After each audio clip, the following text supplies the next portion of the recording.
Awesome. Boy, this light is strong. Definitely press the V on the keyboard. Before we get started, who of you doesn't know Dr. Smith? Anybody? How many times have you seen him present already? You've had him in which classes? Drug Development 1. How was that? But I didn't actually present much. You didn't present much. You helped us though. Alright, you can say it loud, like on a scale of 1 to 10, how awesome is he? 12, 10? Suck up, that's good. Salsa dance?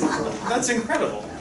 So he has a little project that he wants to propose, not to the whole class, to a group of folks who might be interested in doing it. So please listen in. So here's what I need. So I've been talking to companies about what pharmacists can do for their employees.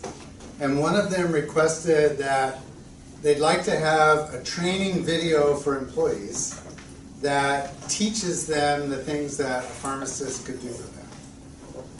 And then they're going to make their employees take this training, and they'll take a test on it. And their whole idea is to get them involved in a program where they'll have to meet with a pharmacist to review all their medications. And so this is a great opportunity for pharmacy, but I don't know if you're aware of this, but most people have no idea what a pharmacist can do for them. Maybe you are aware of that. But if you go to a company and you say to 600 people, we're going to offer free for a pharmacist to meet with you, probably less than 20 people would sign up. And the main reason is they don't know what a pharmacist can do for them. So I thought, you guys are thinking about creative things all the time. Would you be interested in maybe a group of 2 or 3 of you coming up with a script, an idea, and then we would either hire actors or recruit patients and make little short videos, and then you'd have to do some talking in between. And we'd have to come up with what were the objectives for the patients to learn or the employees to learn. So I don't know how big a deal it is, but it would be fun for me. So I'll keep reminding them, and then we'll work it out. And I need to do it in next month or so. Maybe even shorter than that. Okay. Okay, see ya. All right, so did anyone start the Google Doc? You started one? Yep. Who else? Show of hands. Anybody else? Just That's it? You guys all voted?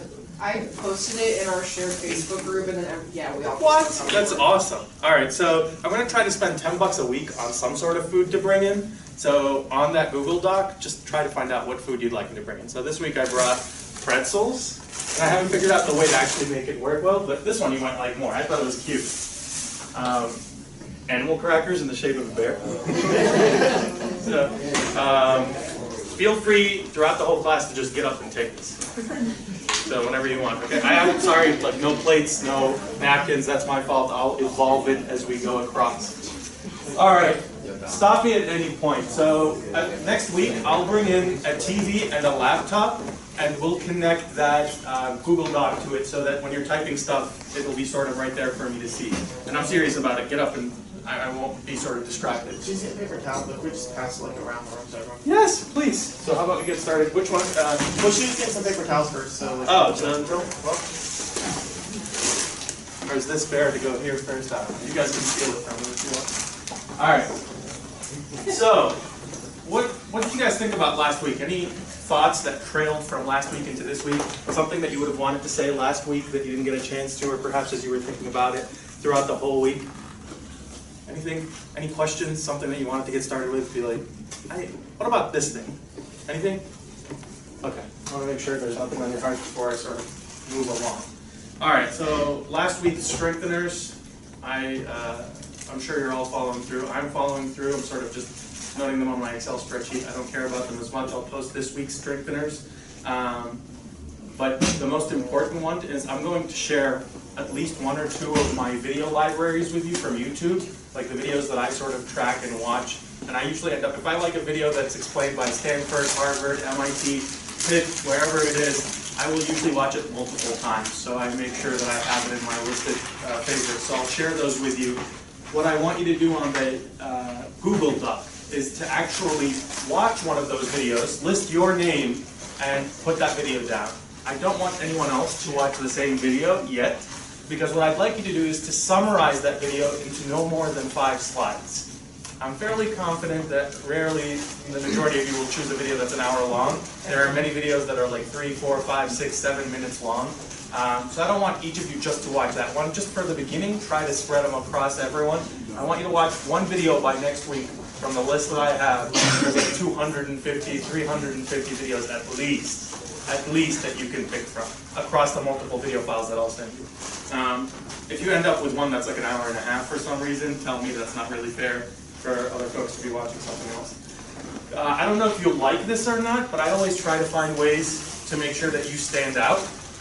How many of you know about the Katz Business School here? How many of you are interested in doing an MBA after you graduate? Show of hands. 1, 2, 3 and a half. So the Katz, any business school essentially will begin to train you to begin to work within a corporate environment, generally speaking. There are some that will train you to maybe start a company, but most of them are more of a corporate field. So our Katz Business School is probably not much different than that. I enjoy it. I enjoy a lot of the professors that are there. It's a good environment. They have this thing that's called the McKinsey Cup. So feel free to go, just type McKinsey Cup on Google, find it. There's videos. It's essentially a competition for their current MBA students. That's a semester long. It's a 3-credit course where they get to take a problem from Dick's Sporting Goods, Target, Sears, UPMC, whatever the problem may be, and try to solve it, or at least get to the end resolution of that customer, or that one that customer wants. I spoke with the Dean of Katz Business School. I spoke with 2 of the senior faculty members, and I convinced them to think about it. Within the next month, we'll try to finalize where 3, 4, or 5 of you out of this class that get to go on to the next semester, that want to go on to the next semester, can choose to compete within the McKinsey Cup. So you can choose to just compete against the MBA students, and you go the whole way to the end and a chance to possibly win, which is what I would love for you to do. Or you can actually take it as a 3-credit course, and if you do end up wanting to finish an MBA at Pitt, it counts towards your MBA. So think about that. And if you like those types of things and perhaps want it in another field, I don't know, Department of Biomedical Informatics or something, feel free to shoot me an email and say, this is where I want you to go down that path. Can you speak to this dean of this school and see what you can do with them? I'd be more than happy to have that conversation. So look it up. There's all their videos are online. They record the entire competition. Other partnership opportunities, the Pittsburgh Business Group on Health is looking to partner with us on a joint developed solution. So just like Dr. Smith was discussing a possible solution that he would want you to build, these folks here are looking at most likely building a call center or a triage center where patients would call and say whatever it is that they would say to a pharmacist. It would be deemed by you. I'd be more than happy to gather a group of you to work on this project if you're interested. Giant Eagle, we're already working with them on the Vax app, or essentially a new solution to increase the number of vaccinations or immunizations that Giant Eagle delivers. So if you're interested in that project, it's sort of full, but I'd be happy to look at you joining. They're also looking at a new project with us. They're introducing a lot of technology to be implemented within Giant Eagle stores, and they want students to help measure if these technologies are actually successful or not. Any presentation that you would do in any of the projects that I mentioned would be reported out to the CEO of that company. Now in Giant Eagle, it wouldn't be the CEO of Giant Eagle, it would be the president of the pharmacy. Okay? All right. Stop me. Did anybody stop me whenever I sort of miss and keep moving? All right, a couple of minutes on innovation. How many of you, show of hands, have used eBay before to buy and or sell something? So the people that have their hands down never used eBay before. What about Amazon? All right, what about Uber? That's incredible. What about Airbnb? Not that many. So Uber today launched, I believe it was today, correct me if I'm wrong, their driverless cars. Now of course there's still a driver and actually an engineer additional to that. I tried my best to get a ride here on one. Has anyone gotten one on a driverless car yet? You've seen it drive, but anyone get a ride yet? Huh? If you can get a ride, record a video if they let you. I'd love to see what's happening. I tried my best. I even emailed one of the engineers that works there. I'm like, how can I get one? So you said there's a driver still in the car, but it doesn't drive. Yeah. So driverless cars right now. Who of you have like sort of read up on driverless cars? Anyone cares enough about driverless cars or what's happening? Say your name whenever I see. Yes. Kathleen. Well, my best friend was in the process of getting hired by Uber, and so he knows all about the wireless cars, so he tells me about it. Okay. And also, the past couple times I've been with Uber, I've asked Uber drivers what their thoughts are. Yeah. Pretty much all of them say they hate it because it's gonna take their jobs away? Yeah, but they've also told me stories of cars that have like driven off cliffs and driven into buildings and all this stuff. So I mean, personally, I wouldn't want to ride in one, but I mean, it's kind of Because of those stories, right? Mhm. So it's scary. Yeah. So there's so much irony in that, right? So who was angry at Uber drivers when they first came across, and still probably is at Uber drivers? Taxis, right? And now Uber drivers are angry at who? The artificial intelligence or whatever it is that's going to be driving those cars. So it's important for us to see those things and feel those things. My boss right now is buying a Tesla. It's still out of my pay range to buy a $110,000, $120,000 car.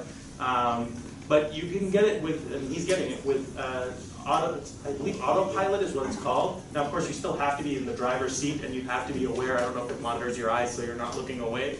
But it drives for you. It changes lanes for you, speeds up, slows down. Doesn't it only drive in a straight line? It doesn't make turns, though, right? No, I thought it did make turns. I thought it just did bends. I thought it was all the way up to turning yet. Now, of course, there's an illusion, so you probably blink your eye for. If you put your blinkers on, it'll merge for you. It'll merge for you. Yeah. So it's slow by slow, you'll get to the point. The most highly sought after evolution in driverless cars is trucking. The moment trucking switches, where you have essentially long distance hauling from New York to Massachusetts or Maine or somewhere, you'll have this ability now to have the price per item delivered to your home drop drastically for that shipping. The next step after that is us sitting in the car. What Uber's doing is, of course, just trying to get publicity because there's still someone sitting there. In fact, there's an engineer additional to them. You can only fit 2 people in that car when there's a driverless car that picks you up. But I really want to try it out. Yes? Well, what do you think about Elon Musk's second master plan where he wants the Ubers to be able to be in a fleet of cars where, say, I'm at work, somebody could call my car to go driving around while I'm at work, and I would earn money on that? Yeah, so that's almost it's the sharing economy, but if you're actually doing it without you doing it's like whoever has money can invest. So the cost to own your Tesla would go down. Exactly. So I usually wouldn't compete with Elon Musk's thought process because he'll kick my butt any day. Show of hands, how many people don't know Elon Musk? Okay, so Elon Musk, I mentioned, I believe, last week, and I'll reference a couple of times things. So PayPal was started in the mid-90s, and Elon Musk was one of the folks hired by Peter Thiel in PayPal. And so he was, when they exited that company, he had several $100 million to invest in things. And so he started, I don't know what order it was in, but SolarCity, SpaceX, and Tesla. And so those are all companies that themselves, I don't know if each of them has reached $1 billion. I know Tesla has. So very smart guy. A workaholic by definition. I mean, if you probably look up workaholic, his picture has to be somewhere around there. I wouldn't necessarily advise that because his personal life is a mess. I wouldn't consider that a success. His work life, where he would make assumptions on the future, is probably a success, and I wouldn't compete with him there. All right, why would I mention this? Why do I even speak about these types of topics to make you think about them? What does it link into? What does it lead into? Why is it important that I want you to feel better or good about this subject as opposed to animosity and it might throw me off a cliff? Because it might, right? Why? Those are examples of how it has worked. Those are examples of how it has worked, and probably what anyone can want to go further than that?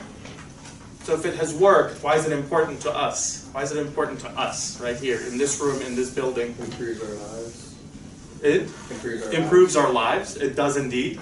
To show that there are, like, you can have ideas that could be that big and successful, even if they're not all successful. Exactly. You might have an idea that's, people might say is crazy at the beginning, but might be absolutely wonderful. What's Uber's valuation right now? Does anybody know? What's the value of the company right now? 50 billion? Anyone? I remember it was like 60 the last time I looked at it. It might be 70, it might be higher. Now it's not a publicly traded company, excuse me, but so its price, its valuation is different. The reason it's important is because you can be on one side of Uber, where originally it was the taxi cab drivers that were very angry. Now you can be the drivers that might be angry with the AI, or you might be Uber, right? Or working with Uber to make sure that that company grows and succeeds and gets $100 or a $200 billion valuation. I want you to be on that side of the equation. I want you to feel comfortable with change and to be able to see change coming a mile marker ahead or 3 mile markers or 10 mile markers ahead. I don't want you to be reactive to the point where it's right here, I gotta make the turn. In pharmacy, that'll come. We're a tiny portion of healthcare, but we're still big enough that, and we're still likely to be automated enough that robotics and AI will shift us very quickly. Before you'll know it, it will be upon you. And this portion of these portions of this class where I talk about these types of things is to make you feel more comfortable. The first class was more of an introduction. The second class was questions for a startup. Once I have the link, if you can send me the link to the Google Doc, I'll start posting all the things that I bring to class there so you can have access to it. Another question that I have for you, you're all automatically, I believe, signed in, not I believe, I know because I asked, under the video recording agreement at Pitt. So I'm recording this class, but I wanted to be open with you all. Is anyone not okay, either by show of hand or you can talk to me after class, with the recordings going up online, if your voice might be on the recording or if you might stand up like you did last week? Anyone bluntly want to say no? All right, talk to me after class if not. All right, you don't have to say it in front of everyone if you don't feel comfortable, but I want to post all of the classes. So last week was questions for a startup. If you're bringing up a startup, what types of questions are you going to get so that they're not being asked to you the first time? Today, let's begin to understand pharmacy. You say that you probably understand it well enough. Why am I doing this? So let's talk about the types of jobs in pharmacy. Let's go very quickly, shout them out loud. What are the types of jobs that exist in pharmacy? Loud as you can so everyone can hear you. So no repetition. Retail pharmacy. Sales. Sales. Hospital. Hospital. Clinical. Clinical. Managed care.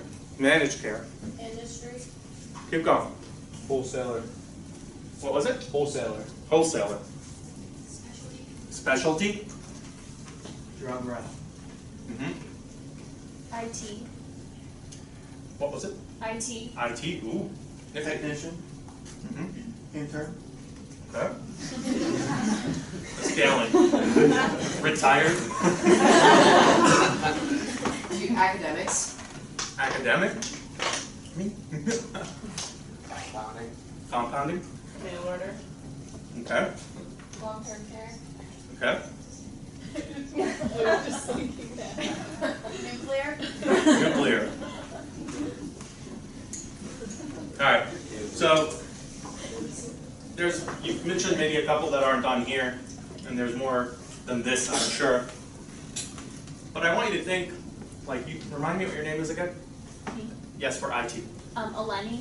Eleni. Yeah. I like the way Eleni thought about it. And I like a group of you that talk about sales and wholesaling talk about it. It's not so much the education that you receive in these four walls that allow you to get these jobs. And that's why these are the only jobs you can get. The education that you receive here gives you the ability to then take a look at every job linked to these jobs. Right? The reason that a pharmacist requires a pharmacy license and therefore an education in pharmacy and examination in that area is because they don't want you to kill people. Whereas every job that's usually linked to us in some way, shape, or form, minus of course physicians, nurses, other jobs that require licensing, most of the other jobs don't require licensing.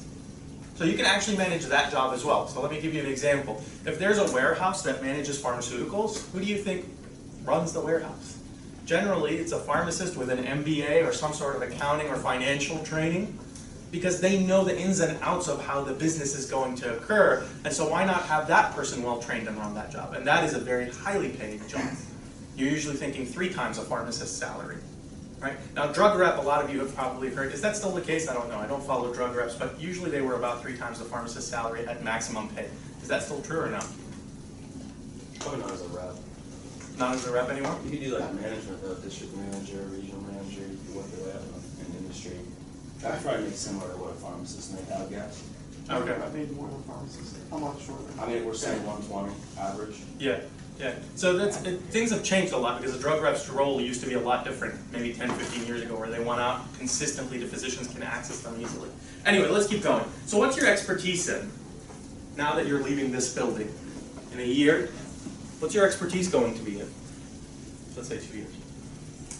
All right, so what are you going to be really good at? I like to ask a question of, what makes you valuable? Now, once again, not for your family, right? There's certain people that you love, care about, whether it's you like your dog, you might like your house, you might like your car. There's certain things that make you valuable for that. For me hiring you as an employee, if I had a company, what makes you valuable? Why should I hire you?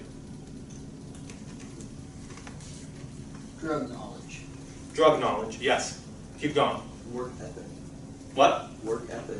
Work ethic.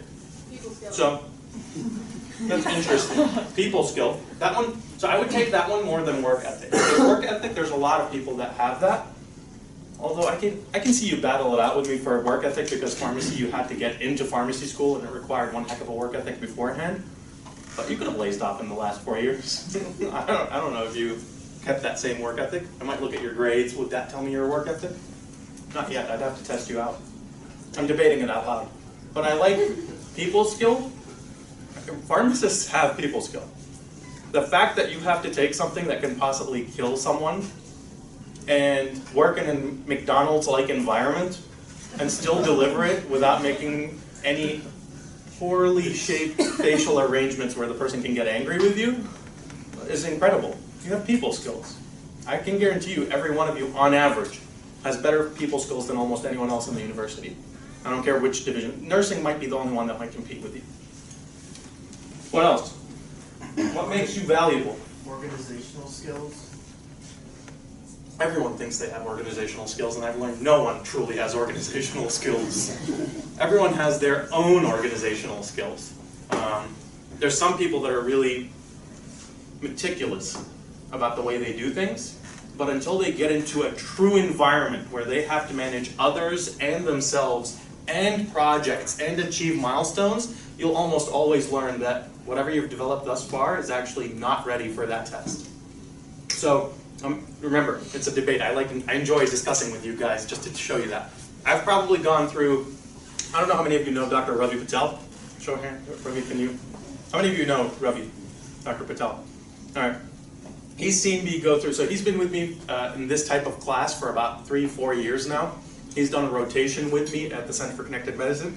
You've probably seen me go through no less than 10 to 15 management type styles for my organizational skills, I bet.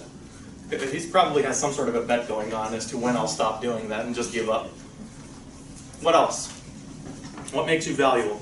Teamwork. Teamwork. That's actually a very good one. That's actually a very good one. It's that same ability to manage people, where you're sort of in a team where you might be the third in command or the fourth in command, but still give the advice that actually decides what to do next.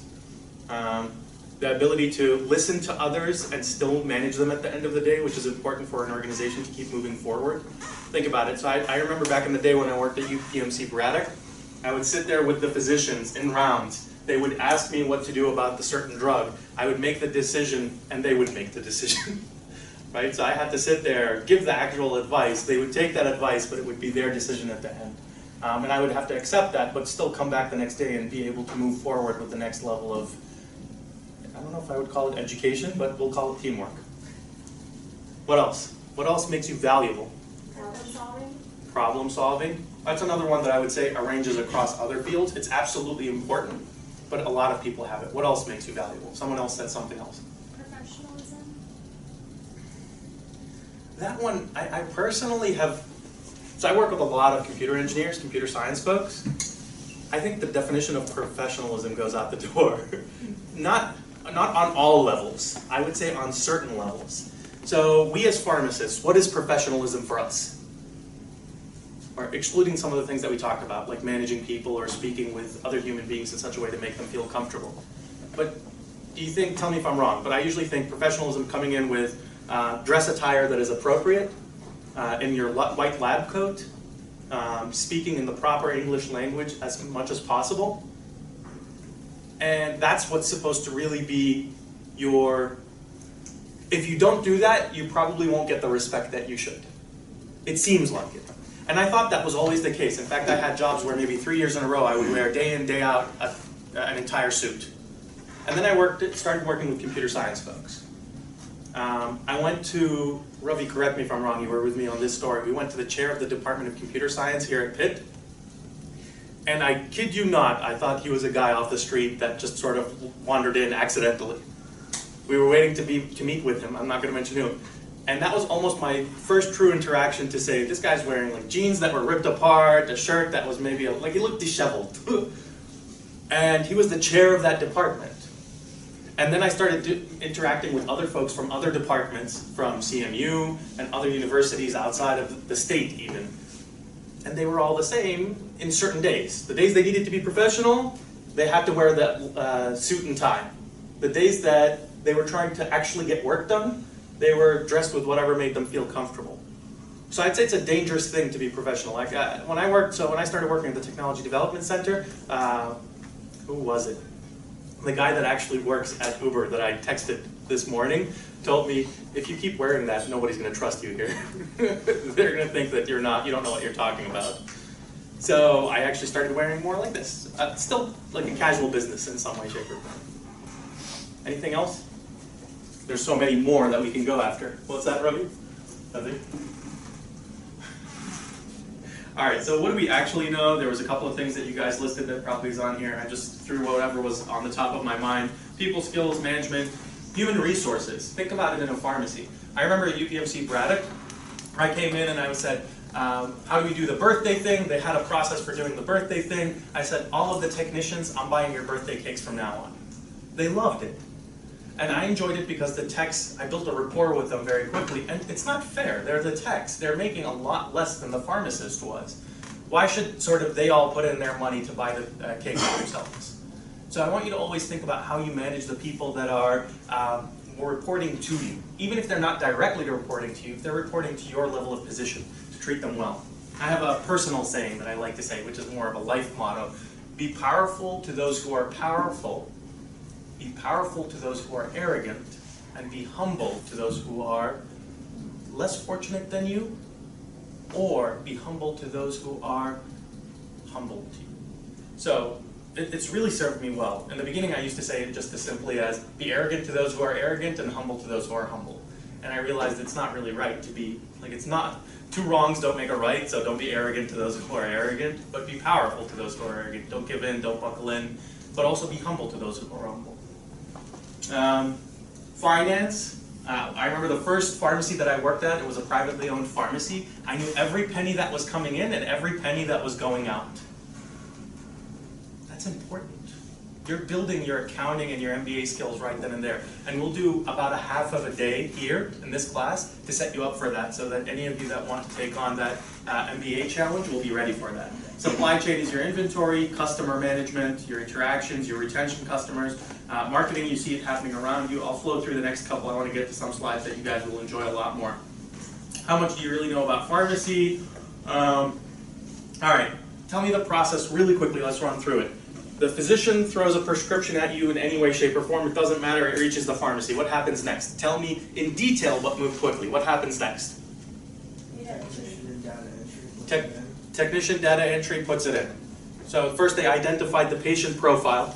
They looked up the patient name, tried to match up the patient name. They started typing in the prescription. What else happened? What's next?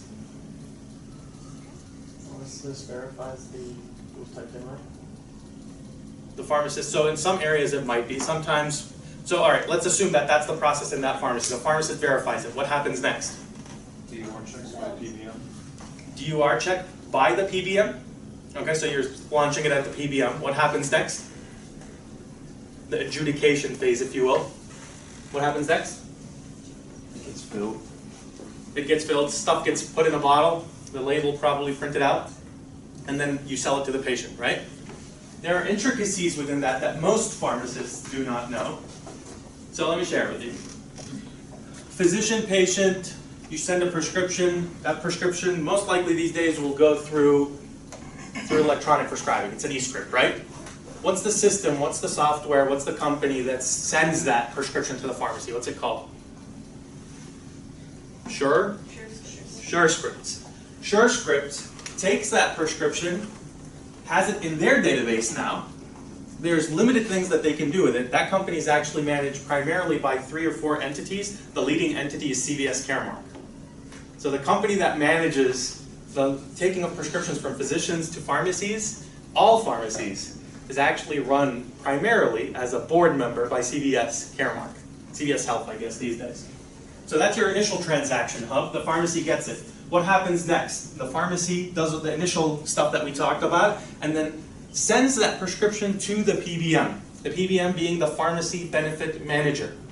The pharmacy benefit manager essentially has a large file that says which patient, Amir Ali, runs on which formulary, UPMC Silver Plan, and what that drug should cost Amir Ali as of today, because it matters on how much I've spent thus far in the year. That transaction hub, you guys know what that transaction hub is that launches it to the PBM? You would assume that it's SureScripts, right? SureScripts takes it from doc to pharmacy. What takes it from pharmacy to PBM? Anybody know? Two companies, MDON and Relay Health. So think about those ones. Do I have them here? I don't have them here. So the PBM now has it. Generally speaking, nightly, the PBM will take that data file and throw it at the health plan. So for my instance, I have UPMC as my health plan, being that I am a UPMC employee full-time. And my PBM is Express Scripts, because that's who UPMC has chosen as my pharmacy benefits manager. And we can dig into any of these topics as much as you want, not necessarily today, but I want you to start thinking about them. So the PBM essentially took it, said that the amoxicillin is $10 for Amir Ali as of today, sends it back through the hub, MDON or Relay Health, back to the pharmacy. The pharmacy has now the final transaction. Just this picture right here really changes the way that you think about pharmacy. Because there are three, massive companies that sit in the middle of everything. And each time you throw the prescription from a doc to a pharmacy, there's a charge that goes across. Each time that pharmacy bills a PBM, there's a charge that goes across. There's all these charges that occur at like 10 cents, 20 cents each time something is done. That's important because there's about 4.1, 4.2 billion prescriptions a year. So even though these companies might be charging tiny amounts of money, they become $100 million companies very quickly. All right, here's the PBM framework. This is sort of I had students actually put this together. I taught them all about PBMs, showed them all the different resources, but just to show you the size, Express Scripts, CVS, Prime Therapeutics, Humana, Cigna, OptumRx, MedImpact, which Optum, I believe, was, what did it purchase just right now? Catamaran? Yeah, it purchased Catamaran. I wanted to show you this, and you'll have access to this, of course, it'll be online, but this is a very simple table that brings together a tremendous amount of information. For 2016, you can look at this and you can quickly know for these largest PBMs that control the majority of the pharmacy business that occurs in the United States, about $350, $400 billion a year, these guys run all these transactions. They have all of the data that occurs behind the scenes. They know which people are adherent, generally speaking. They don't know who's actually ingested the drug, but they know who's purchased, which is a decent surrogate marker for when someone's actually adherent and compliant with their medications. We know how much, we know if they're public or private, we know what their revenue is, we know what their market cap is, we know how many members they have, we know the ratio of claims to members, and we have the retail pharmacy network that they have access to. I don't know how that one has 74,000. I thought there were only 68,000 pharmacies, the same for the 69,000. Anyway, any thoughts? I'm going to pause here for a second.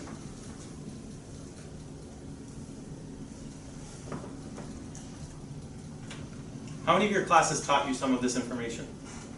Have any of your classes taught you any of this information? Yes? I take a managed care elective. We actually just went over PBM, so this information is there. Good, excellent. The rest of you know? Okay, so I just want you to get a glance. Let's let it sink in for about like 15 seconds. Maybe you'll think of a question.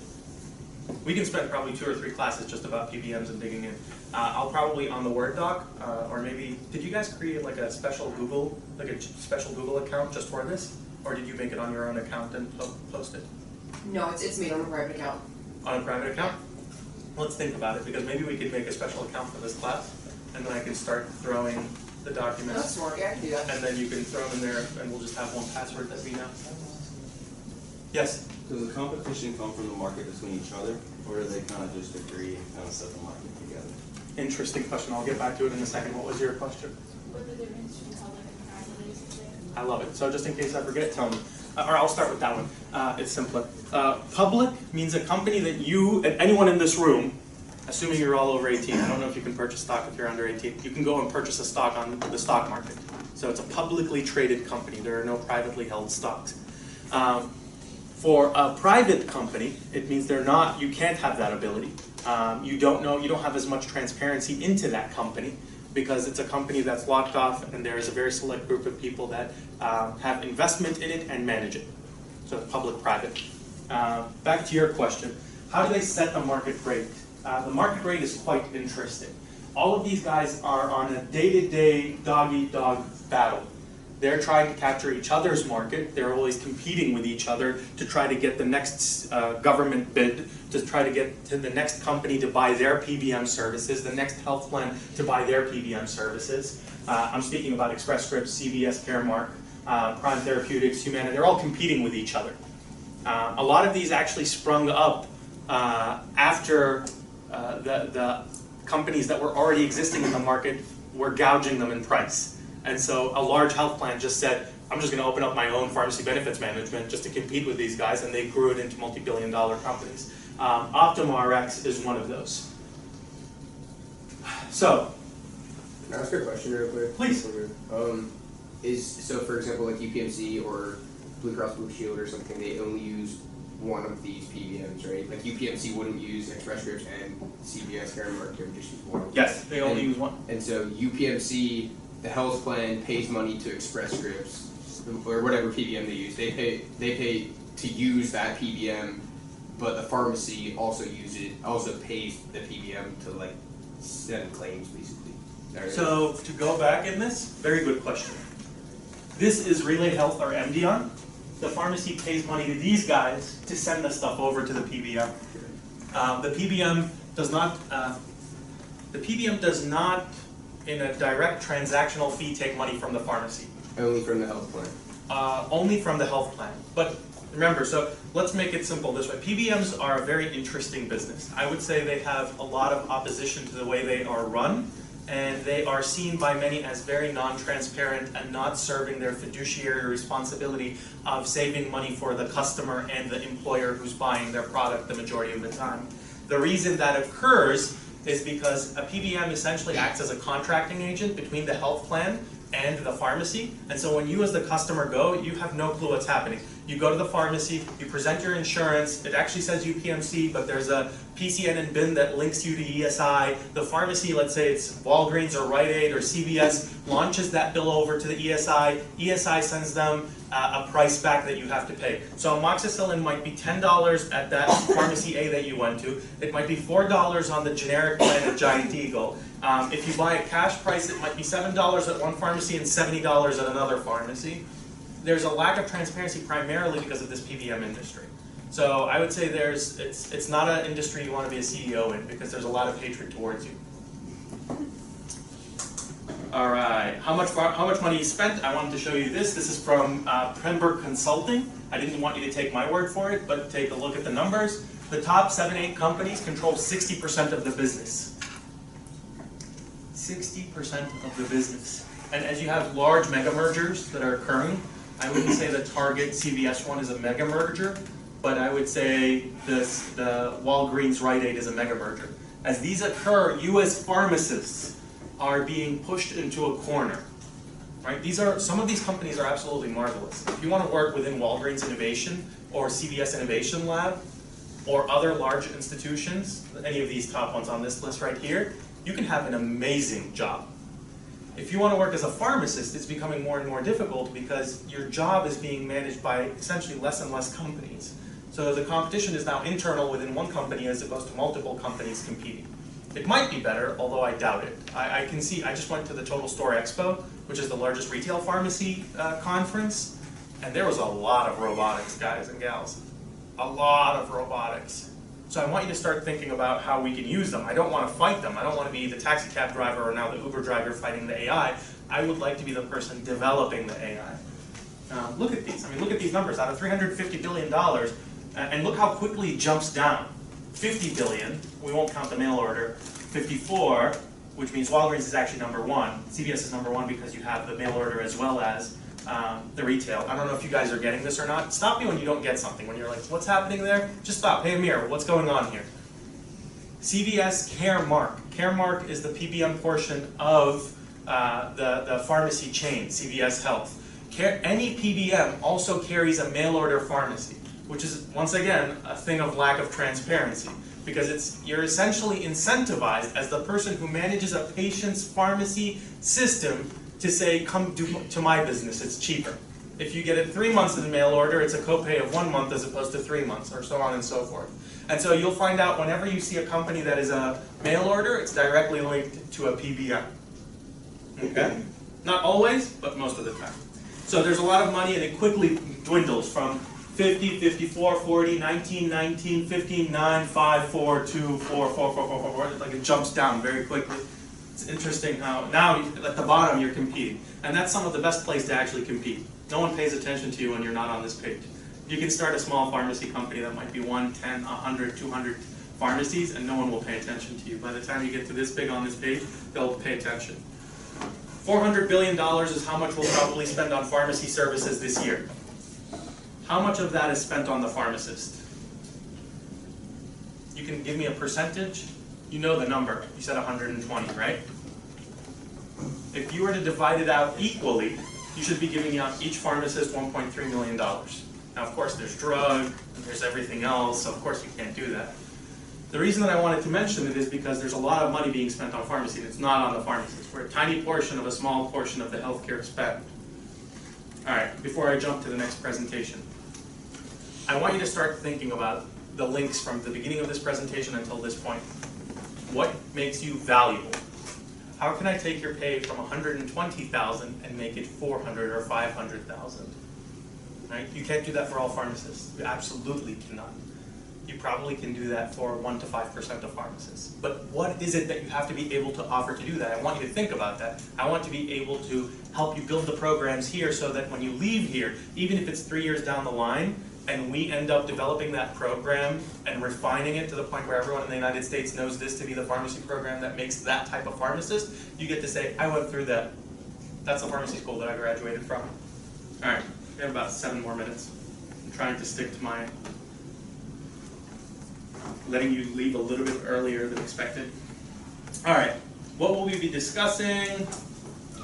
This is the PowerPoint that I'll probably make a video of, so you can watch it at home. You don't have to watch it next week here. But we'll be talking about stages of growth, key terms for a startup, the breakdown of each phase of a startup, the core concepts across each stage, what you'll be seeing, and applying this to our scenario. We'll have a scenario that I'll be giving you to see what it looks like. So I'm going to flow through these. I want to get to the ones that are most interesting. So the key terms. There are a lot of key terms. Last week you saw a drop in the bucket. This is, once again here, a portion of that bucket, maybe a handful out of that bucket. So you'll see the basic terms. Anyone interested in any of these terms? Stop me at this moment. I want to choose at least 1, 2, or 3 that we can discuss right now in the next couple of minutes. These are the basic ones. These are the intermediate ones. And here are the difficult ones. These are in my opinion. No one else ranked them in that type of difficulty. And the reason that I usually chose difficult is because if I ask someone what it means, they'll tell me the most basic definition of what it means, and there are multiple other layers. So therefore it is difficult in my opinion. Anyone look at any of these words and say, this one stands out to me, it's interesting? Which one? Hockey stick. Hockey stick. So whenever you're trying to grow your company, you're starting a company, and you want massive amounts of investment to help you grow, and believe me, in pharmacy you want massive investments. I believe PillPack's latest investment round was $90 million. Is it 90? 30? So it was 50 the last round and then 30 this round. So there was 94 total investment. So it's a startup company that does mail order pharmacy. Total investment now is $94 million. The last round was 30 million. At once, inject $30 million into a company. Hockey stick essentially tries to say, if you sort of put the hockey stick, you're investing, growing, and then your trajectory straight up. You're up and to the right is the phrase. That's how you want to grow. What that means is in sales, in demand, in growth internally, perhaps how many people you're hiring because you're having to keep up. In inventory, in inventory you don't. You want a low inventory almost always. Any other one sticks out to anybody else? Yes? Deep dive. Deep dive. What does anyone think that one means? I don't remember putting that one on the difficult ones. I had 3 students work on helping me put this slide together over the pad, not this slide, this entire slide deck. So a deep dive to me is sitting with a company and trying to understand what they actually do. A good company will give you within 3 minutes what they're actually doing at a high level. Within 30 seconds, they'll explain it at the highest level and you'll be intrigued. But a deep dive can be anywhere from hours to weeks, trying to find out what they've actually done. That one's, it's boring, sorry, but it's sort of what it means. Anyone else? All right, so there are related concepts. Some of these were on the last slides, but essentially, so let's see, funding we talked a little bit about last week, incorporation, product, dilution. Anyone interested in any of these? Out of these 4, which one should I talk about? Remember, this video will be online. We'll get to see the in-depths of this video. Funding. Funding. All right. So funding is essentially someone giving you money so that you can actually grow your business. Someone's funding you. There are investment rounds. You don't get all of your funding in one shot. Essentially, you create a milestones package to say, over the next 18 months, this is what we're going to do, and you go for a round of funding. That round, you'll say, I'll need $8 million to get me to these 9 milestones over the next 18 months. You map them out. You start getting your money in the interim packet, like you needed $1 million first to get to the first 3 months, then you needed $2 million to get to the next 3, then you needed $4 million for that one set after. So there's rounds. Seeding, I don't know if I would call it seeding, I would just call it seed. The seed round is essentially the round that you get after your friends and family. So it's a round before you get to your Series A. You'll get all these terms later on. You don't have to worry about them as much now. There's friends and family, there's your initial internal investment, whatever you put in, then your friends, family, and fools, then your angel investors, and then you have a seed investment. Your angel can actually replace your seed if it's large enough, and then your seed goes on to venture capital, which is Series A, B, C, D, those are the rounds that you go through. Grants are grants, you all know grants. Convertible note is probably the most interesting one. It's where you go to someone and instead of trying to write all the different documents to get the funding through a Series A or to get it through a Series Seed, you essentially take it out as a loan. So you ask for $1 million, you take it as a loan, and that convertible note says at a certain date, with a certain strike price, you will convert that into equity. So the person who gave you $1 million will now own a certain percentage of the company on that date. And on that date, you'll write all the difficult documentation, get the lawyers involved and everything else. So you're talking about 2, 3, 4, 5, 6, 7, 8 pages as opposed to 20, 40, 30, 50 pages. All right, let's see. All right, 2 minutes. We'll stop right here on the presentation side. What are your thoughts? How can I make this better? Because what I'm planning to do is most of this ends up going yes. I have a question about all the investors. So at what point is your, so if you get a bunch of investors in your company, does that mean your company's going public? Like what's the difference? It's a simple answer, $100 million in revenue. Generally speaking, when your company starts making $100 million in revenue a year, meaning it starts bringing in $100 million a year, you get to go public. There are dozens and dozens of exemptions to that, but when you put them all together, they're small compared to the rest of the group. The rest of the group is, you reach $100 million, you can get on the stock market. Before that, you're not getting on the stock market. So for instance, there are a lot of drug companies that end up going on the stock market before a single dollar is seen. That's an exemption. I'm not going to talk about those ones. There are many of those types. But generally speaking, if your company's making $100 million or close to it, you can start to file for a public offering, which means that it's essentially another round of funding. It's just you're going public this time. You're getting everyone to invest in you. So, but the more people that invest, the more you have to share the profit, correct? Yes. Why wouldn't you want to keep all the money for yourself? Well, because generally speaking, you can't, right? So your company ends up bringing in, let's say your company brings in $100 million a year. And at this point, to get to that stage, you only have 50% of the company, which is pretty darn good, okay? That means when it brings in $100 million, you're making 50% profit, absolutely incredible, so that you have $50 million. 50% of the company is owned by someone else, $25 million goes to those folks, $25 million goes to you, right? For the company to grow, it needs $25 million. Are you going to take all of your profits as that shareholder and give it to the company to grow? No, you want to see some of your own money, right? You want to live well because you probably just spent 5 years of your life trying to grow this company. And so you're going to say, I need money to grow this company because I need money to make the purchasing on the inventory, to get all of the parts that I need to actually develop the products, to keep research and development going. I need another $30 million. Do I give all of my money and stay poor for the next 30 years? No. I'm going to need additional money to borrow. Instead of running through another venture capital firm where I have to give them large equity stake, I'm going to go public. If I describe that poorly, stop by afterwards. I'm No. prone to explaining it the way that I want to understand it, which is bad. So stop me whenever I do that. All right, folks. Everything will be on the document online, and I'll try to share everything online. Thank you again for coming. We'll see you next week.